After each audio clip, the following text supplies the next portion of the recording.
হজরত আবু হুরায়রা রাজিয়াল্লাহু তাআলা আনহু হতে বর্ণিত, নবী সাল্লাল্লাহু আলাইহি ওয়াসাল্লাম বলেছেন, ইমানের ৬০-এরও অধিক শাখা আছে, আর লজ্জা হচ্ছে ইমানের একটি শাখা।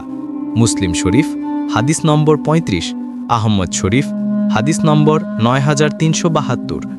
হজরত আবদুল্লাহ ইবনু আমর রাজিয়াল্লাহু তাআলা আনহু হতে বর্ণিত, আল্লাহর রাসূল সাল্লাল্লাহু আলাইহি ওয়াসাল্লাম ইরশাদ করেন, সেই মুসলিম যার জিহবা ও হাত হতে সকল মুসলিম নিরাপদ, এবং সেই প্রকৃত মুহাজির আল্লাহ যার নিষেধ করেছেন তা যে ত্যাগ করে।